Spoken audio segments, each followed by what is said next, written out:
Hello, everybody, and welcome to What You Need to Know. I am Sybil Wilkes, and it is a great pleasure to be here with you today live on this Monday. It is June 1st, 2020, and unbelievable that it's been 6 months since this man and I have been on the air together. But here we are, and I'd like to kick off our series with the Divine Nine, highlighting all of the Black sororities and fraternities that we have in our community, of which Tom Joyner is a proud member, and of which I have become a great admirer of the work being done by these women and these men.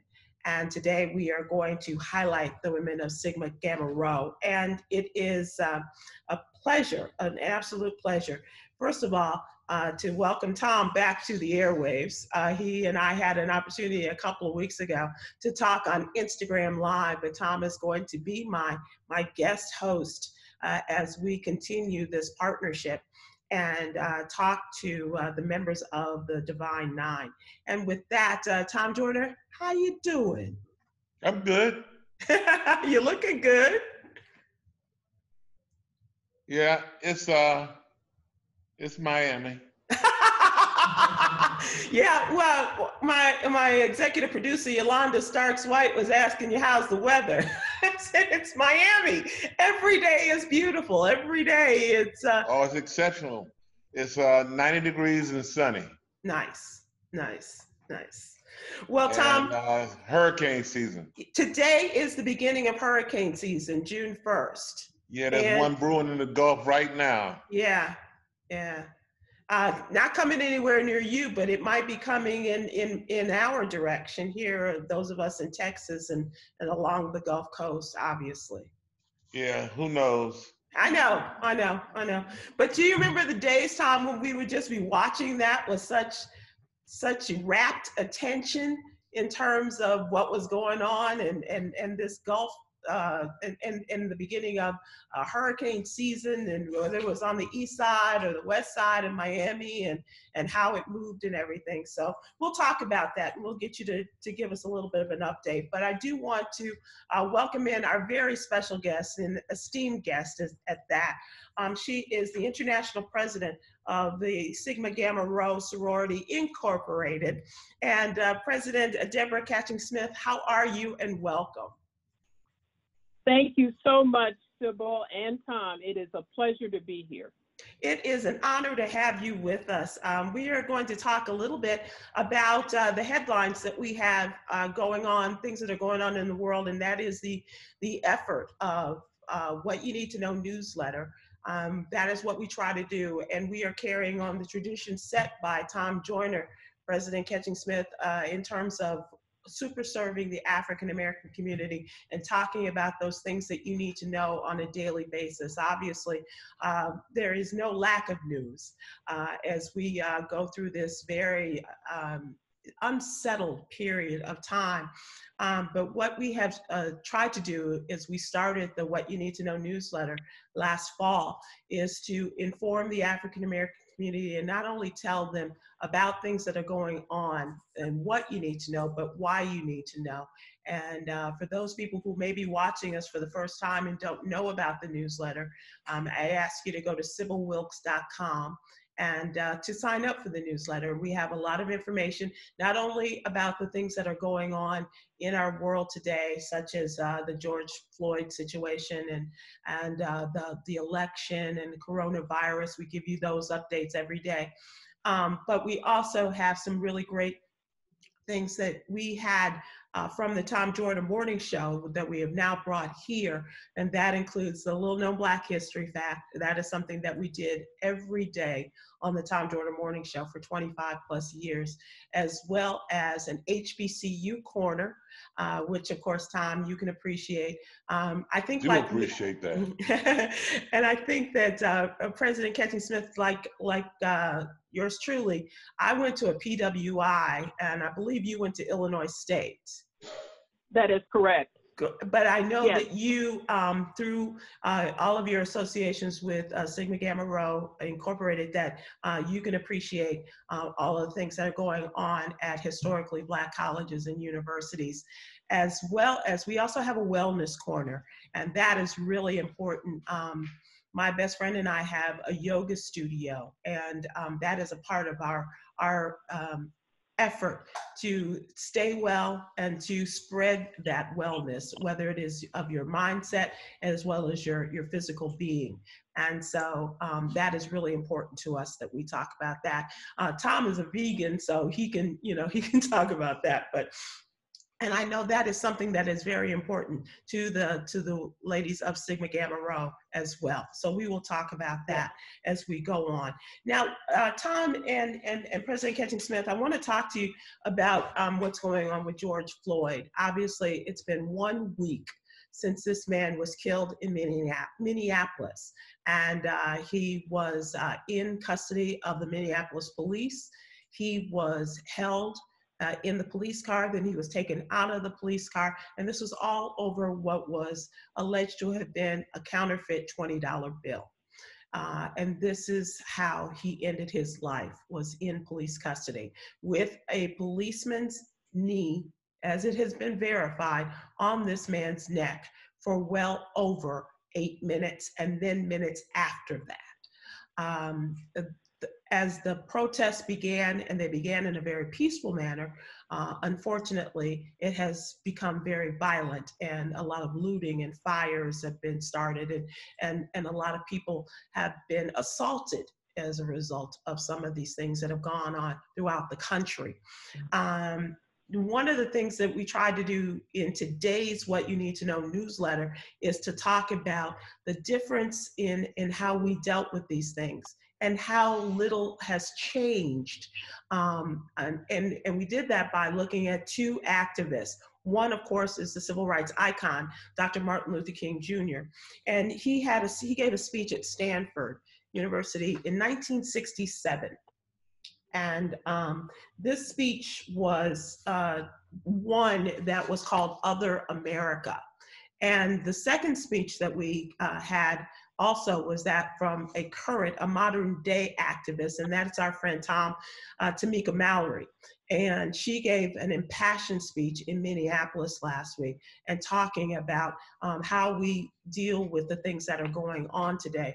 And of course, the speech that Dr. King gave us, that he did talk about, was talking about how this violence and the rage that comes from people who have been without and who have been under the knee, under the thumb of people for generations. And Tamika Mallory talking about it. But this is where I want to get your input, both of you as leaders, is that we are talking of a generational difference here. Whereas a lot of people are saying we can't deal with it on a peaceful level anymore. We have to take more aggressive action. But I want to encourage people, and this is what we were trying to do and What You Need to Know, is encourage people to have these conversations generationally as well as economically on different levels. Because it's not so important, because we always talk about, oh, I hear what you're saying, I hear what you're saying, you know what I'm saying, President Smith, but it's not so much what you hear, but that we are listening to each other. That's really what, and Tom, you know this, in the communication business for a couple of years that you've been in, talking about communications, and sometimes in the communication business, we are some of the worst communicators. But I do want to get your thoughts on how we can open up these lines of communication. President Ketchum-Smith, let me start with you. I think I agree with you wholeheartedly, Sybil. We have to, and I know it's a probably overused phrase, but we genuinely meet people where they are. Mm-hmm. This generation is very different from our generation when we were growing up, or generations 20 years ago. It is not the same. And people, I think, generally, because of the culture in this country, are genuinely more aggressive. Mm-hmm. And a lot of the cultural norms and the things that we grow up with about how we communicate with each other and how we treat each other have changed significantly. Yes. And so I believe we have to speak their language in a way that's understandable and that they appreciate what we have to say. Because I think if we use an incorrect approach of talking to them like our parents talked to us years and decades ago, that's not going to work. Right. We have to first understand the condition that our young people are facing, along with all of us. But we definitely have to meet them on their own terms and really educate. But before we can educate, we have to make that connection that we certainly understand what it is they are up against and how they feel about what's happening in this nation. And then we can then start the conversation. Because if we come across knowing all the answers, which none of us do, right, that's going to be an automatic turnoff. It's not enough to say, well, our ancestors died for the right to vote. That does not work anymore. We have to make it relatable why it's important you vote, because this is what this means to you and your families and your communities. Yes, ma'am. Absolutely. Tom, what are your thoughts on that? I wholeheartedly agree with you. Well, if this doesn't make you want to go vote, I don't know what will. Mm-hmm. And especially watching Trump right now fan the flames. Yeah. At the White House right now. In the Rose Garden as we speak. Yes. Yeah. Yeah, and the tear gas that the military police are they're spreading. Yeah, they're spreading it right now in front of the White House, trying to disperse the crowds that are meeting as Donald Trump is trying to make a speech in the Rose Garden. So in order to take away from the actions that are going on there and the people letting their voices be heard, they are trying to disperse the crowds in order for his voice to be the only one heard. So, yeah, well, that's over with now. He's walking the streets now. So I think you both have talked about these things that we need to continue the conversation, and I hope that people are having these conversations, and not just with our young people, with our friends who are melanin challenged, if you will, in terms of these discussions, because I know that I have heard people say, well, I want to do something, I just don't know what to do. But you can do something, but just be a part of the solution, not be a part of the problem. And as you say, the most important thing that we can really encourage people to do, and you, Tom, Killer Mike has said this as well, we've got to register and we've got to vote. We've got to be counted in all of this. And I know this is something that is important to the ladies of Sigma Gamma Rho, and we will talk about that as we go on. Now, here's the other thing that we talk about in What You Need to Know newsletter, President Ketchum Smith, and that is the different responses between the person who is in the White House right now and the person who would like to get to the White House in the fall, or at least come January of 2021. Now, the responses have been different to the protests, as different as night and day, if you will. And Friday night, of course, Donald Trump took to Twitter and used a statement that has been linked to and is reminiscent of the segregationist and the racist talk of 50 years ago. And he's called the people who were out there protesting thugs, and said, when the looting starts, the shooting starts. And this is from an old school, I don't even want to call him old school, an old white racist sheriff in Miami from the 1960s. And they are, and as you saw, just as you were talking, Tom, giving us a news update on what they're doing in front of the White House. And today, even he was telling the governors that they're not being tough enough on them. So And of course, Joe Biden is having conversations in churches. He had one today with Black leaders. He is having conversations all along the way with members of his staff. And of course, his greatest cheerleader and the man who is also speaking out and he's getting advice from is the former occupant of the White House. That would be our forever President Barack Obama. So in terms of the differences, how do you see them, or how do you see those two from your standpoint, President Ketchens-Smith? Yes, I believe that those of us who have either learned through history, being a history enthusiast, and or have learned from the storytelling of our ancestors, our parents, our aunts, uncles, our grandparents. This is really revisionist history. Yes. Because we are very clear the language that is being used by Donald Trump. I won't call him the president. I'll just say Donald Trump.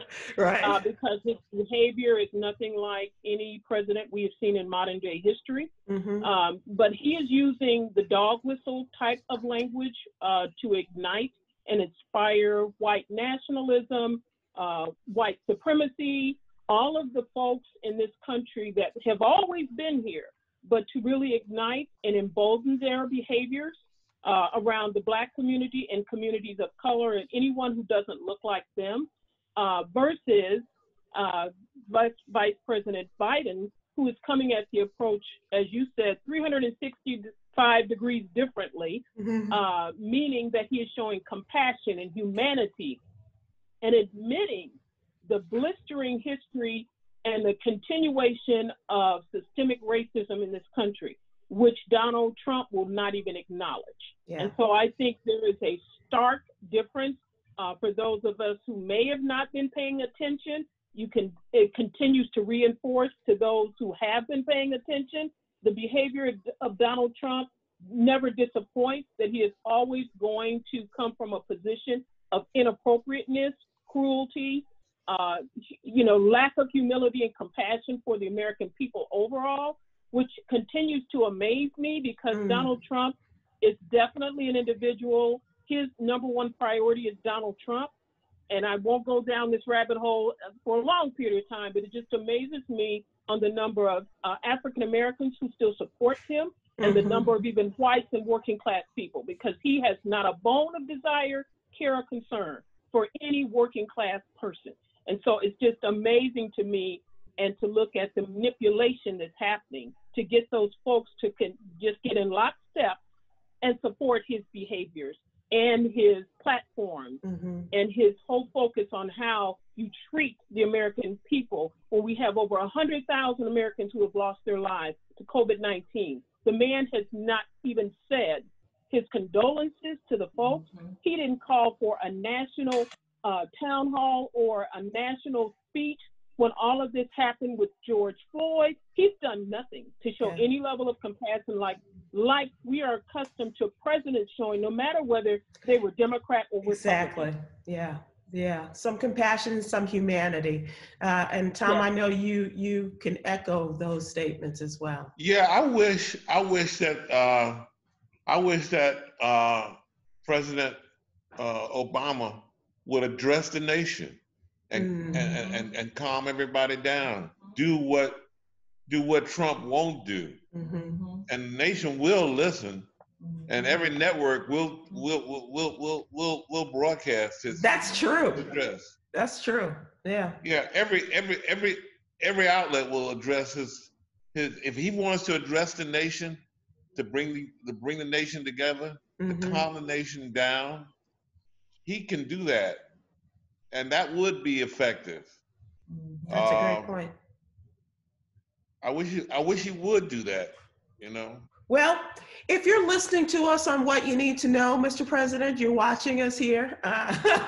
You heard it here first. Tom Joyner calling for you to address the nation, and I think that's a great idea. I think that you both bring a great deal of history and knowledge to this, and I thank you for your suggestions.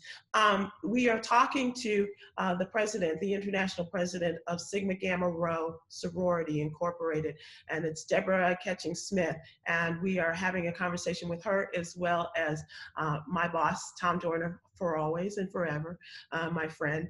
And we will continue our conversation, and we're going to talk about the things that Sigma Gamma Rho is doing in terms of the things that are going on today in our country. But you guys are an international organization, you ladies, I should say, are an international organization. And so we're going to talk about the various things that you all are working on and doing to advance our people and our country.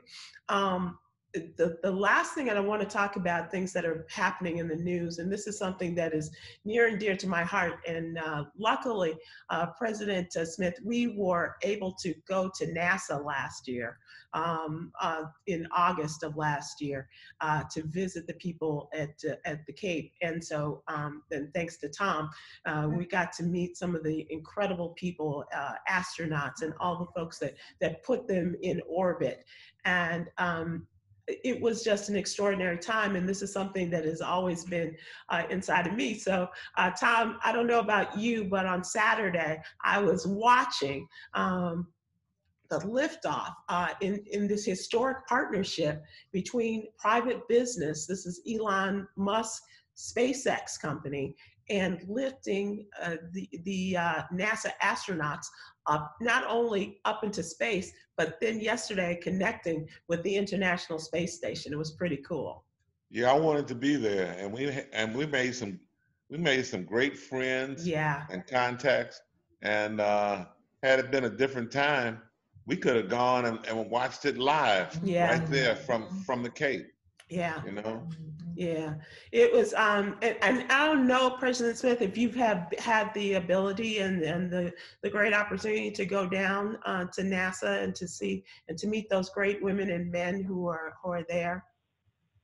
Yes, actually, I have had the opportunity to visit NASA and been there a couple of times, and it is an awesome experience Isn't that it? you never Yeah. forget. It's an Yeah. awesome experience. Yeah. Yeah. Were you a bit of a science and math geek? I know your background is in numbers, but were you one of those kids growing up?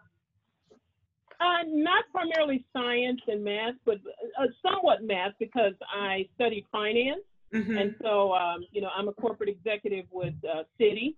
And so really, finance was my passion, and, making sure that our folks and people of color understand the lending practices and policies that are legal versus those that are not, that are price gouging our communities. And so being a trained financial literacy person, that is where my passion is, knowing how to budget, why it's so important to invest early, start your savings plan, work from a budget, know exactly what you're spending and what you're spending it on. Investing very early when you start in the workforce, because that matters. When you invest in your 20s versus waiting until you get 40 to decide Right. to start planning for your retirement. Yes, ma'am. So those kinds of things. So it's more around finances and actually financial services is my passion. I'm going to have you back, President Ketching-Smith, because that is something that we talk about here on What You Need to Know a lot, and especially as we talk about those rainy days. And right now, not only do we have a rainy day, but we have a flood in the form of the coronavirus, and how people are dealing with that financially, and things that we might do as we prepare for the next, because that is so vitally important, as you obviously know. And we need to talk about that as much as possible. So if you will consider this an invitation to come back again and to talk about this, I would love that. Absolutely. I would love to. Absolutely would love to. So let's turn to you, Deborah Ketching-Smith, and let's talk about your route, how you got to be a member of the glorious Sigma Gamma Rho sorority. How did you find your way to this organization? Certainly. So my journey began when I was in high school. We had a family friend who was a member of Sigma Gamma Rho sorority, And at that time, I didn't know a lot about sororities and fraternities, Mm-hmm. only what you see on TV, movies, things of that nature, but didn't really have much exposure to sororities and fraternities. And as you mentioned earlier, I ended up at a PWI. But in high school, this family friend introduced me to Sigma Gamma Rho sorority. And I joined their youth group, which is called the Roars, which are junior high and high school girls. It's a mentee program, mentor program, and it just talks about the importance of self-confidence, giving back to your communities, community service, Mm-hmm. educating, preparing young girls to become women, what to look for when you go off to college or whatever trade or profession you have a desire in pursuing. And so that's when I was initially exposed. And then once I attended Illinois State University, and I was told this by the family friend, look at all the sororities. You know, there's 4 Black national sororities. Look at all of them and make an informed decision. And so I did that. And for me, Sigma Gamma Rho was a perfect fit in that the passion was there for outreach and community service. They had the highest GPA on the yard at that time, which I went to college on a 4-year academic scholarship. Awesome. So I knew I could not mess up. So I wanted to have that village surrounding me Mm-hmm. that was really intent about excellence in academics and maintaining my high GPA so I could maintain my 4-year fully paid college Awesome. reward. Mm-hmm. So that was what drove me to Sigma Gamma Rho, the combination of those 2 items. And from there went on, graduated, had a lot of different moves with corporate job opportunities across Mm-hmm. the country, and never disappointed me was I could always reach out to a member of my sorority and get that, hey girl, this is where everybody goes to get their hair done. And this is where the neighborhood you don't want to move to because there's some issues there. So it was always great to be able to have that family outside externally of my own family. And Sigma Gamma Rho has been a family for me ever since. I continue to work in the organization on the chapter or local level, if you will.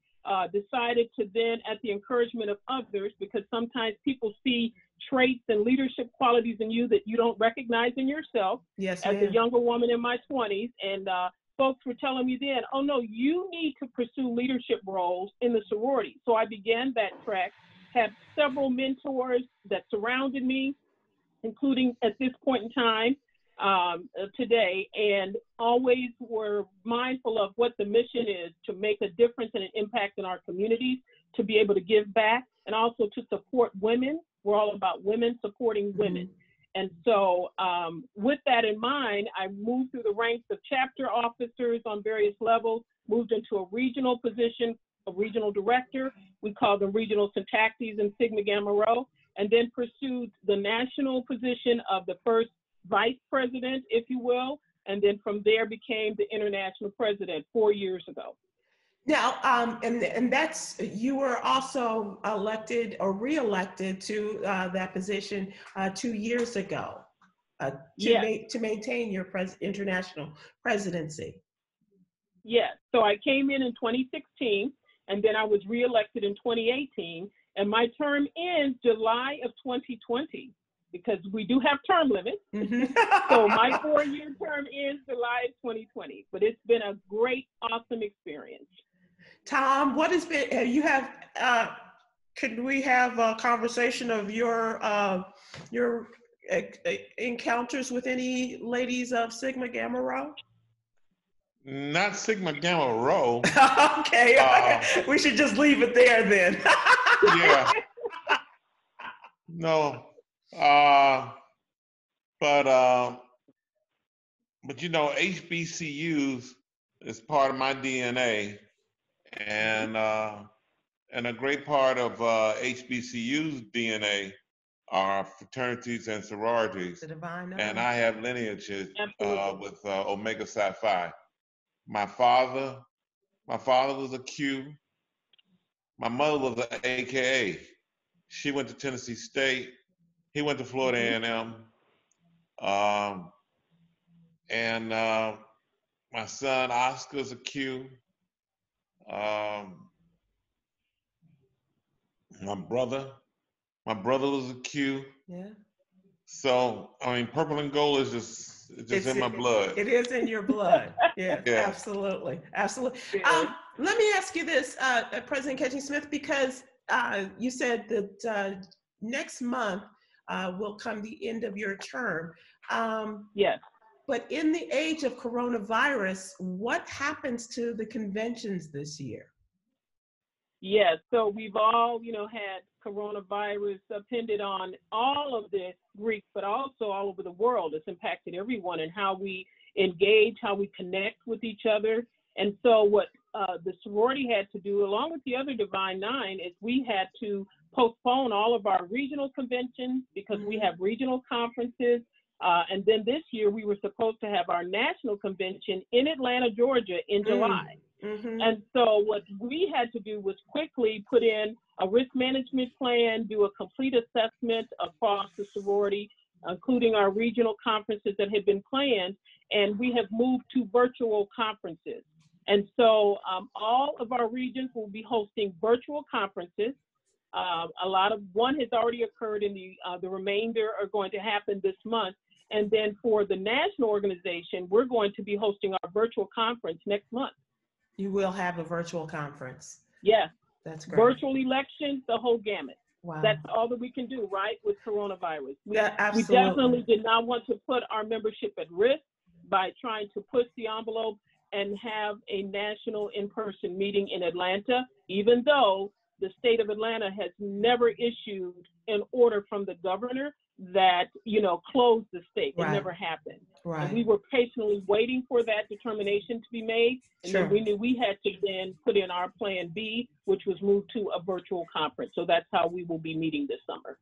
Now, as far as what Sigma Gamma Rho stands for, and we know that, and you talk about education and providing for the community and promoting and encouraging scholastic achievement, as well as the quality of life within the community. And so, and as we have mentioned with the coronavirus, tell us about how Sigma Gamma Rho sorority has worked to inspire, to encourage, as we try to do here, on what you need to know to inspire and to empower and to inform your members and your communities about what's going on with coronavirus.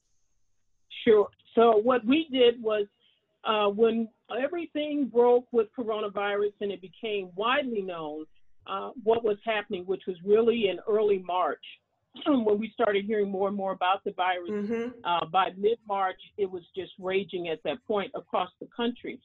We quickly developed an initiative called We Are Sigma Strong. And the We Are Sigma Strong initiative is a 6-part webinar series that is still on demand today on our national website. And that series covered a number of topics and resources.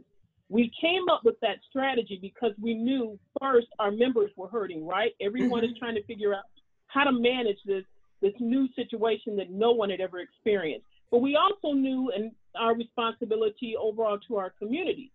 And so our communities were hurting as well.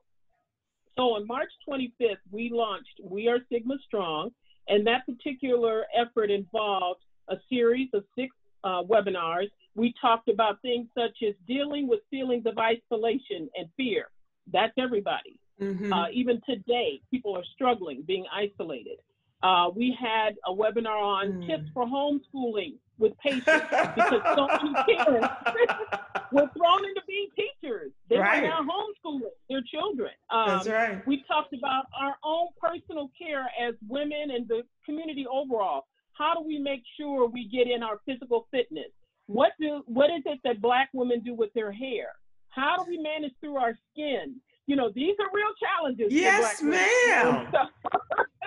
And so we had a webinar of experts that managed that topic. We also had preparing for an uncertainty in the job market. We have had folks that are either were looking for employment when COVID happened, or they have lost their jobs because of COVID, or they've been furloughed. Right. And so we had human resource experts come on that webinar and talk about how you navigate the environment, the current work environment that's here before us, and some of the challenges, but also the opportunities that exist because of COVID-19. We then had a topic on being smart with your money, being smart with your Sigma money. Don't pull out of your 401k or your 403b or your investment program, because the stock market, as we know, has been all over the place the last several months. And also looking, how do we plan beyond the coronavirus? And what are we looking for? How do we set ourselves up for success? What can we expect? How do we leverage, again, the current situation? And so many of our members and others have created businesses because of COVID-19. Yes. They're doing things that they hadn't considered before because of either fear or whatever may have been holding them back, or they just had an innovative idea and it took off. So we had, again, subject matter experts around mental health on that. And we also were so honored to have Congresswoman Robin Kelly of Illinois, all right, who actually gave us a lot of updates throughout the webinar series about the stimulus bill and what was happening on the Hill and legislation, and all of those important pieces that not only our members, but the wider community could take on. And then we also, and we're still having a prayer service every Monday night at 9 p.m. Eastern. We have a community-wide prayer service because, again, we all need support in whatever ways are available. And we know that prayer changes things. Yes, ma'am. And so we have a weekly prayer service every Monday night. It's open to the wider community as well. So those are some of the things that we've done to manage through COVID-19. Wow, that's quite a charge that you have taken on and that you have succeeded with. And Tom, I think you and I could probably make use of that prayer service tonight. I'm just saying. Yes. Hey, open to the general public. Look, I think what you're doing, Sybil, keeping the Black community aware of what's happening with organizations like Sigma Gamma Rho and other organizations, and what's happening in our community, and what's going on in our community, and in this COVID world, and the newsletter, it's exceptional. Thank you. I'm so proud of you. Thank you, Tom. I appreciate that. And I hope that people are watching tonight and seeing us back together and here with President Ketching Smith and talking about how can we get involved and with this thing that we need to know. And I do ask people to go on to SybilWilkes.com. It's Sybil like the crazy girl, SYBIL, Wilkes like John Wilkes Booth, .com. And you can sign up, give us your name and your email address, and we'll have the What You Need to Know newsletter in your mailbox every morning, Monday through Friday. So I thank you for that vote of encouragement, Tom. And in talking about some of the other, click the link in the description box. Okay. And you can get more information. President Ketching Smith, I also want to talk to you about two things that are going on right now. We did reference the election, and Tom has talked about if this doesn't, what's going on now doesn't encourage you to vote. But there's something else that's going on that has been kind of delayed or put off to the side as a result of coronavirus, and that's the 2020 census. And I understand that some people are still filling out their census, and this is something that the ladies of Sigma Gamma Rho Sorority are involved with? Absolutely. We recognized early on when the messaging, while it was not very strategically communicated by our highest ranking officials out of the White House, we knew the importance of the census that was going to be rolling out in 2020. So in 2019, Sigma Gamma Rho partnered with the U.S. Census Bureau to create a 30-second commercial and to promote awareness around the importance of completing the census, and that we must be counted and why it matters. And so we have been doing some virtual online training to the wider community as well as our own membership. We've been sharing the video that talks about why it's important to participate in the census, because it means dollars that we would not see if we're not counted, to support all of our schools, our public schools, our hospitals, We know there's a health crisis that was going on in the Black community long before COVID. And That's so right. we want to make sure that our hospitals remain in those communities, those that are still left. Our clinics remain in the communities. We want to make sure that there is the food programs, SNAP and others that run through our communities, the free lunch programs for our children. So all of that is depending upon us being counted in the census. And if we're not counted, billions of dollars are in jeopardy. And what kind of response are you getting to this? Are you hearing from people overall in the community in terms of the great work that you're doing with this? Yes, we are, because again, I think sometimes things are delivered from a very 50,000-foot level, and individuals don't understand, but what does this mean for me?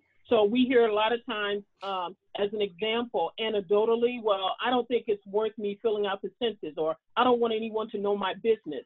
And we say, this is what you don't understand. If you're not counted, then whatever the final numerators are, whatever those numbers are in the end from this 2020 effort, it could result in redistricting in your district, which means now your district is going to change and the people you want to represent you will no longer represent you. It is that serious. It's also serious from the perspective of you want to make sure you have that free lunch program still available for your community. It won't if you're not counted. You complain about the potholes when you drive down the street. Dollars come from the federal government to fix the road. I mean, so we're really making it very plain and relatable so people get it, why it matters. Yeah, yeah. Tom, remember you feel when that? We went on the road? I was going to ask you, do you remember? President Kennedy Smith, we took a bus tour going out and encouraging people to fill out their census. And it was phenomenal. I mean, there were great times, but also knowing that what we were doing on the Tom Dorner Morning Show was so vitally important and could make such a difference. And we had an opportunity to go out there and to commune with a lot of our listeners, but to talk about the really important issues. And as you said, you know, we were riding over some bumpy roads that these people could have have a say-so in if they would just fill out their census, you know? So it was good times, Tom. Absolutely. Tom, you filled out your census? Yeah. Okay, good. All right, okay. And I filled mine out too, Sybil. Just for the record, my household completed the census, and all of my family members completed the census. Good for you. Good for you. And I know that all of the sisters of Sigma Gamma Rho are. Yeah. I just want you to know, Madam President, that your members are here. They're Sigma Strong, supporting you, and they're proud of you and saying good job to you, as I'm sure they tell you every day, because they should be very proud of the great work you've done and continue to do with this wonderful sorority. I appreciate it. How difficult is it for people to or let me put it another way. Am I too old to become a sister of Sigma Gamma Rho? Absolutely not. We are an anti-discriminatory organization. Women have joined from the time that, as an example, they enter college into the sorority. And I can share with you, we've had women join the organization because they started college at 16 and 17 years old. Okay? All the way through, we have inducted members that were 70 years old. Wow, that's pretty awesome. So there is no age limit to become a soror of Sigma Gamma Rho. And is it okay to become honorary too? Because I've heard from some people that those that are honorary are not as respected as those that have paid No. I'm just saying from somebody that I used to work with would tell us that. Okay. Yes. No. Nothing could be further from the truth. We actually uphold all of our members. Now, the honorary member category that you just referenced are for women, of course, who are excelling in their respective professions or careers.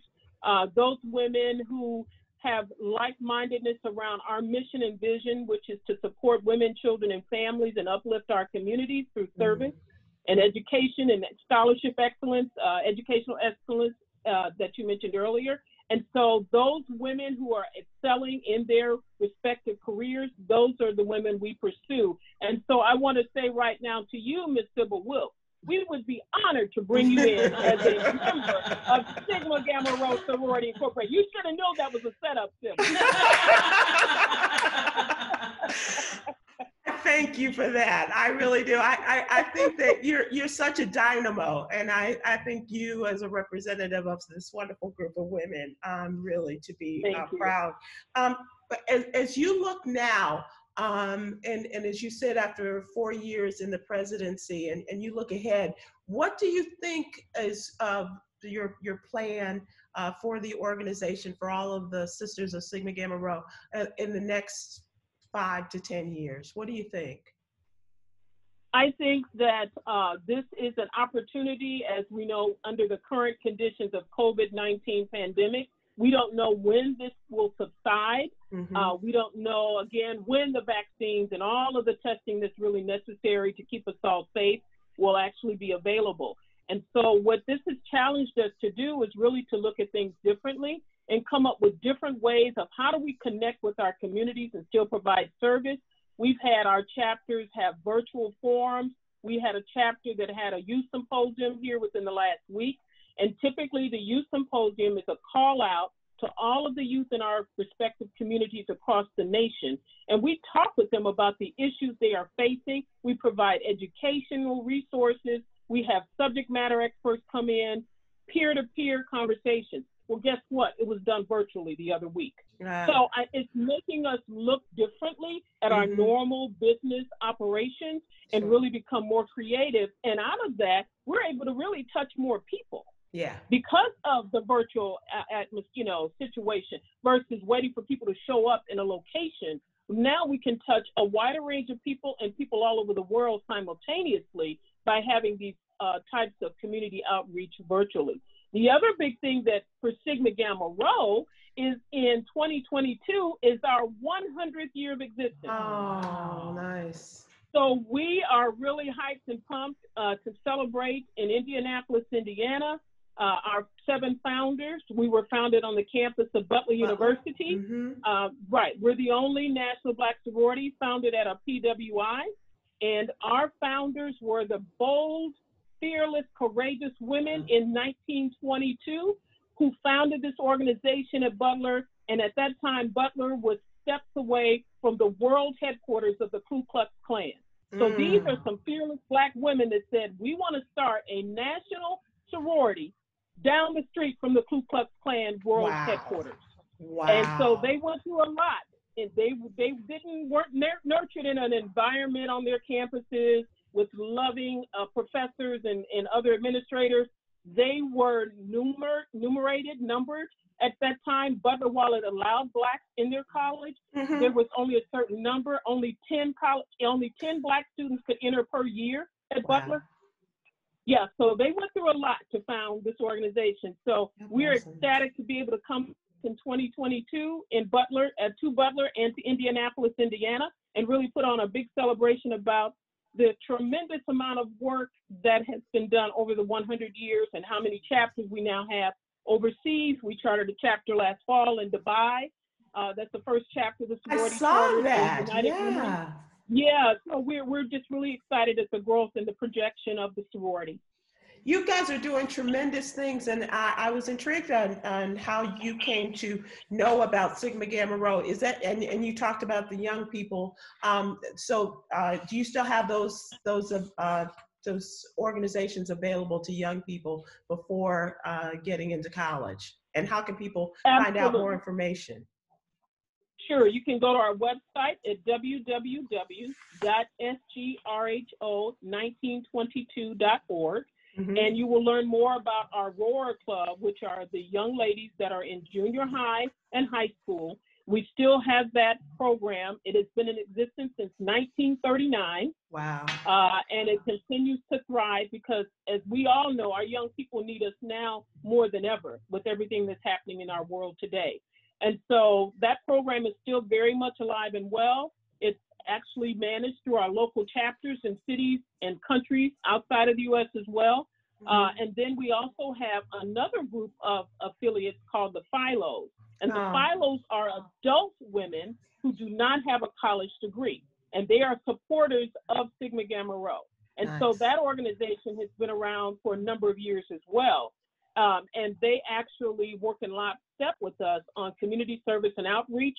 They raise scholarship dollars that are awarded to our young people. So it's a great organization as well, affiliated with Sigma Gamma Rho. That's awesome. That's awesome. And of course, you guys are, we didn't talk about this, but of course you're involved in, and you did reference the importance of voting, and you all are involved in that in this upcoming presidential election. Absolutely. We are national partners with the NAACP. We have a very strong partnership with that organization. We work collectively with all of the Divine Nine sororities and fraternities.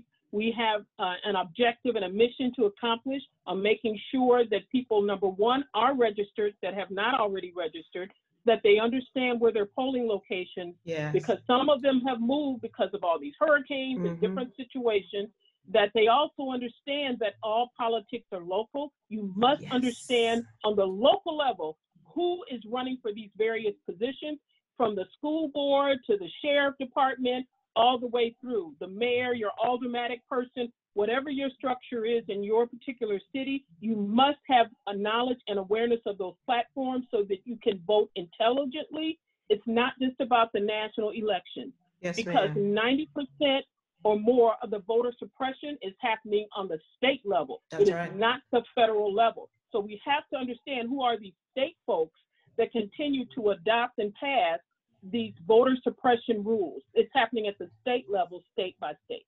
That's what we try to do with What You Need to Know newsletter. And we have a great crew here, but that is really my passion, and that is voter registration and getting folks to follow through on the registration in this days of voter suppression. Before I let you go, is there anything that we haven't touched on, Dr. Ketchum-Smith, that you would like to tell folks? Just to mention, one of our premier service initiatives is our Swim 1922 initiative, and that is a drowning prevention initiative. We have a partnership with USA Swimming, which is the governing board for all Olympians that show up at the Olympics every 4 years. And that initiative started about 7.5 years ago. And the reason why we started that partnership is because of the resounding number, an unacceptable number of Black children dying in the pool or dying because they went to the beach. All children love water, but not all Black children know how to swim. And so out of that initiative, we have slowly moved that dial. When we started it, 70% of Black people did not know how to swim. And now we're down to 60%. Oh, nice. So we are moving the needle. We are also ensuring that it's not only about the children. What's happening is we have free clinics across the country, of course, until COVID-19, but we have free in-person swim clinics. And it was open to the community. We worked with USA Swimming for all of the necessary components to make that happen, and they funded it. We brought in Black athletes so we could dispel the myth that Black people don't swim. Marissa McClendon was the first Black woman to join the USA Swim team and medal. And she is a mentor to Simone Manuel, Leah Nelson, and a lot of other Black swimmers. And then Cullen Jones was the first Black man to serve on a 4x4 swim team and get a gold medal. And he actually is, those two Olympians are our official partners. So they come to the community, they talk to the children and families, they show them their medals, and they're just in awe because so many of our people didn't even know that there are Black Olympians, let alone that Black people really do swim.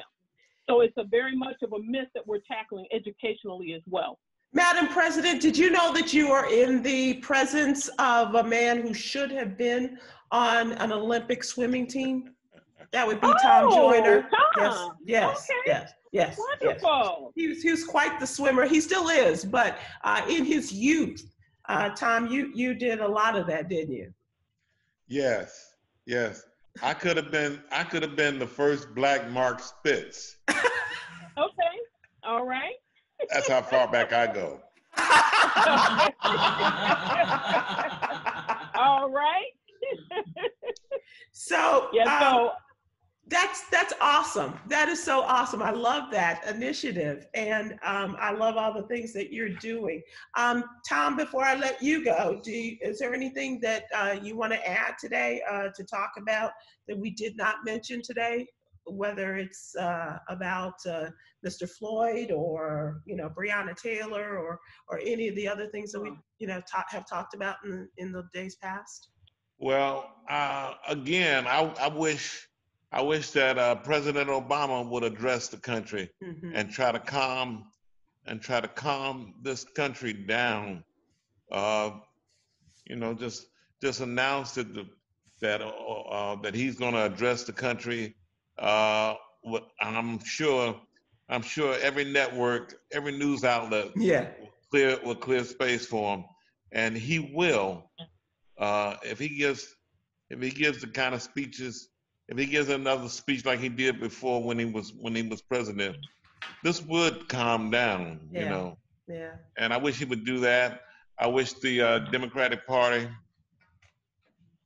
would just cancel the convention and use that money to campaign and have Joe Biden right now say who his running mate's going to be and be over with it.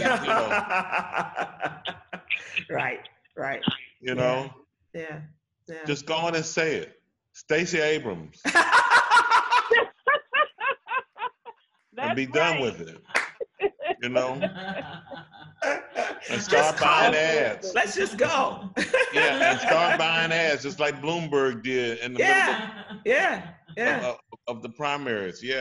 And buy black media. Yes. He can't get in the news cycle now because Trump dominates it. Right. Nothing that he says. So, announce who your running mate's going to be. Take the money that you're going to spend on the convention and buy ads starting now. Yeah. Tom, I ask you these questions and want you to stay involved because every day, I promise you, every single day, I get on social media, how's Tom? And boy, do we want to hear what he has to say about A, B, and C. So I thank you for coming on. Now, we have some folks who are watching us from the old Tom Joyner Morning Show. Andrell Perry is watching. Hey, Andrella. Hey, Andrell. And the wonderful Myra J watching, and they're so happy to see and hear you. And a lot of folks are saying that retirement looks good on you, my friend. And Myra J, if I'm not mistaken, Myra J is an alum of Illinois State. I want to say that Myra went to Illinois State as well. Yeah, so might be right. I believe she did. Madam President, I can't thank you enough. It's been really enjoyable. Sigma Gamma Rho is doing the darn thing, aren't they? That's it. That's exactly. I think that should be their next motto. Sigma Gamma Rho doing the darn thing. I want to thank you. Yes, I want to thank you, Sybil and Tom, for this great opportunity. Tom Joyner, huge fan, have been a fan of yours since the beginning. And it is great to see you and you, Sybil. And I really am excited about this new platform and this opportunity for us to still be able to connect. And then lastly, I definitely would be remiss if I did not thank all of my beautiful sorors of Sigma Gamma Rho Sorority Incorporated, my affiliates, the Roars, the young girls, and then the Philos, our adult women, and of course our international corporate headquarters staff that's located in Cary, North Carolina. So I just wanted to shout out to all of them. And can we also thank Cheryl Proctor Rogers for her help in putting us together and making this happen today. I want to thank you so much, and always know that What You Need to Know newsletter, and as we increase, ask you to stay in touch with us and let us know what you're doing and whatever help we could be in spreading the word for you. Absolutely. We appreciate that. And I thank everybody for joining us today. Today's our first day in talking with members of the Divine Nine. We start off with Sigma Gamma Rho Sorority Incorporated. Tomorrow we talk to the men of Alpha Kappa Alpha, and I believe it's President Ward Dr. Ward will be on with us tomorrow, and we will continue through the week. And with that, I thank you all, and please go to SybilWilkes.com, sign up for our newsletter, as well as subscribe to our YouTube channel. We'd appreciate that. And we will keep it going. And it's Alpha Phi Alpha. What was I saying? Alpha Kappa, AKAs are Wednesday. Okay, so Alpha Phi Alpha, excuse me, Dr. Ward, I apologize, and Roland Martin. But Alpha Phi Alpha is tomorrow, and the AKAs are Wednesday. So we thank you for joining us. And once again, Madam President, thank you so much. I really enjoyed our conversation. I look forward to Roland's going to tear you up. I know. He's gonna, you know what? As if he doesn't do that enough, Tom. I know. And one quick little message. Yes, ma'am. Quick little message. Justice for Mr. Floyd, yes, for Breonna Taylor, right, for Ahmaud Arbery, and Sigma Gamma Rho is fighting. We have a strategy, and we're going after justice for our Black people. Amen. Thank you so much. And thank you, and stay in touch with us about as you work through that and on to the next. All right. Thank you so much, everybody. We will talk to you tomorrow. The men of Alpha Phi Alpha and President Dr. Ward. So thank you all so much. Tom, thank you. I will talk to you tomorrow. And Deborah Ketchum-Smith, thank you again. We really appreciate your time. You all have a good one. Be careful. Please be safe out there. Yes, you too, Sybil. Bye-bye. Bye-bye, Tom.